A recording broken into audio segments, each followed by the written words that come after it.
the law of karma and the law of forgiveness. Man receives only that which he gives. The game of life is a game of boomerangs.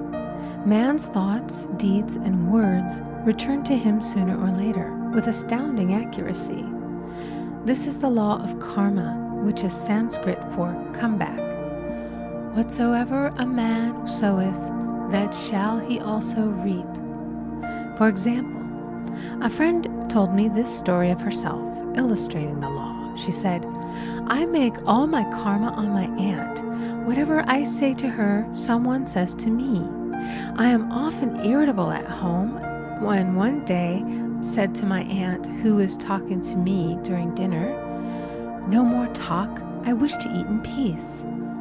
The following day I was lunching with a woman with whom I wished to make a great impression. I was talking animatedly when she said, 'No more talk, I wish to eat in peace.' My friend is high in consciousness, so her karma returns much more quickly than to one on the mental plane. The more man knows, the more he is responsible for, and a person with a knowledge of spiritual law, which he does not practice, suffers greatly in consequence. The fear of the Lord, law, is the beginning of wisdom. If we read the word Lord, law, it will make many passages in the Bible much clearer. Vengeance is mine, I will repay, saith the Lord, law. It is the law which takes vengeance, not God. God sees man perfect, created in his own image, imagination, and given power and dominion. This is the perfect idea of man, registered in divine mind, awaiting man's recognition.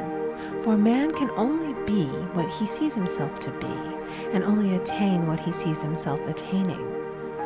Nothing ever happens without an onlooker, is an ancient saying.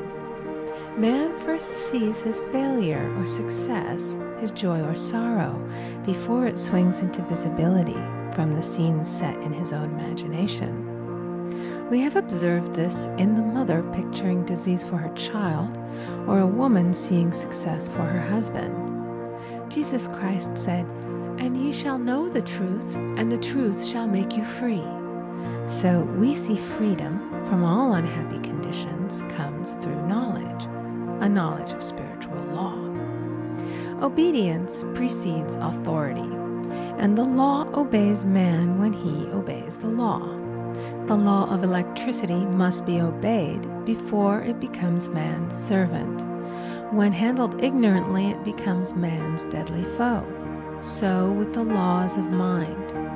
For example, a woman with a strong personal will wished she owned a house which belonged to an acquaintance, and she often made mental pictures of herself living in the house. In the course of time, the man died, and she moved into the house. Several years afterwards, coming into the knowledge of spiritual law, she said to me, "Do you think I had anything to do with that man's death?"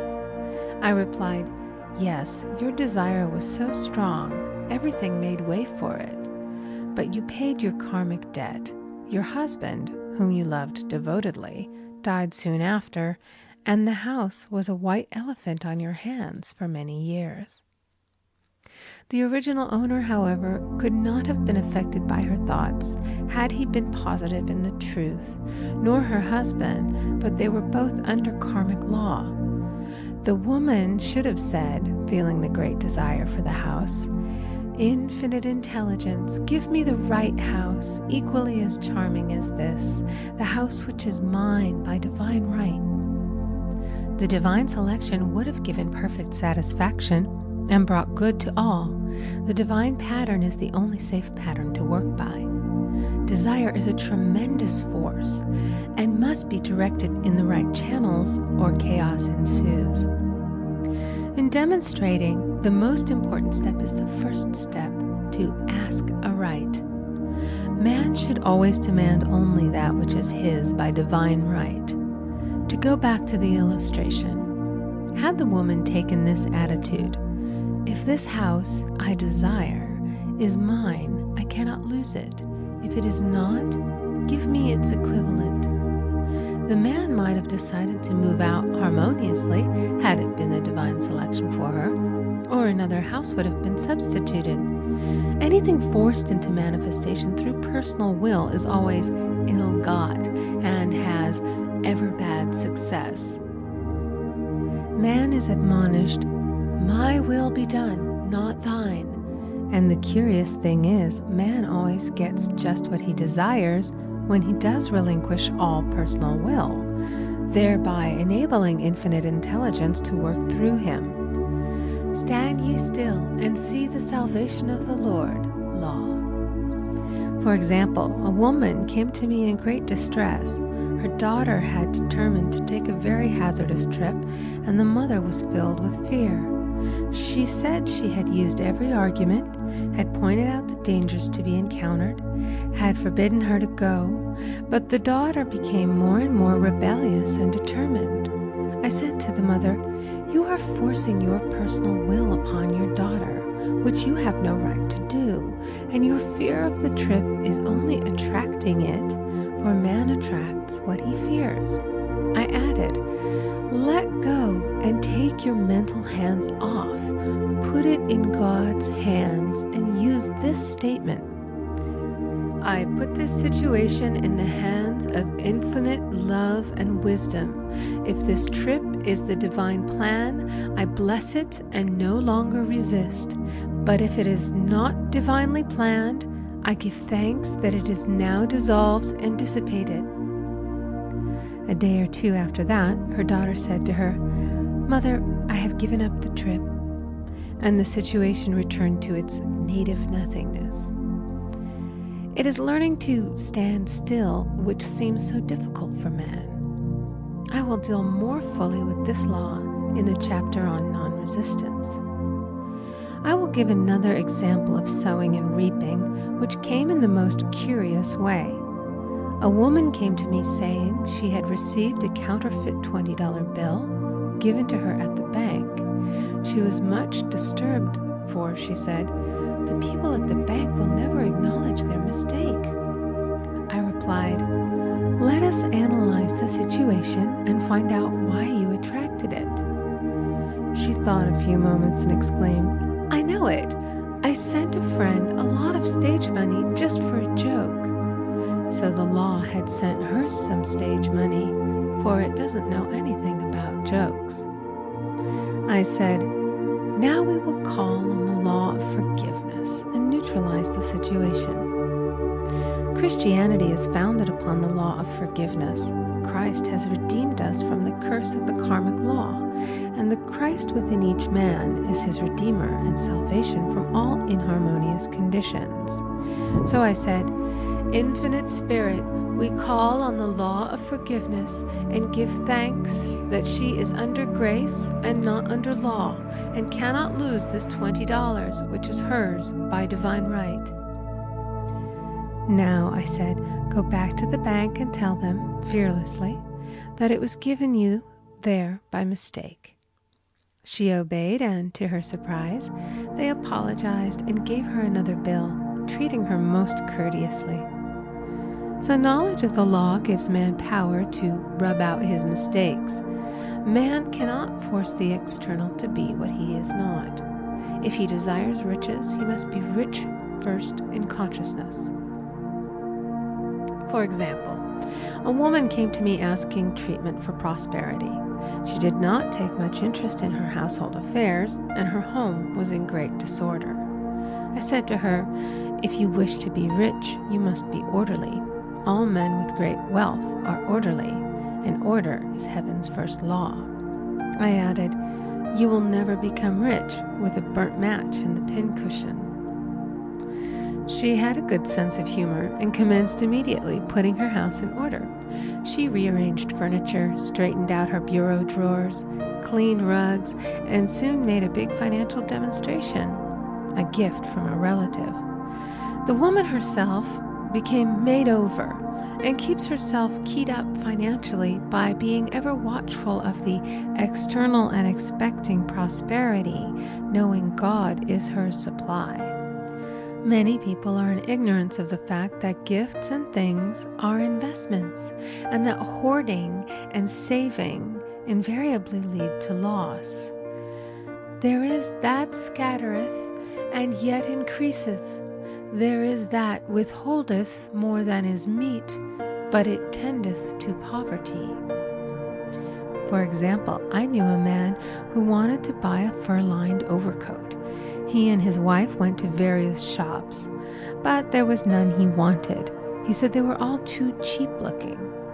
At last he was shown one the salesman said was valued at $1,000, but which the manager would sell him for $500 as it was late in the season.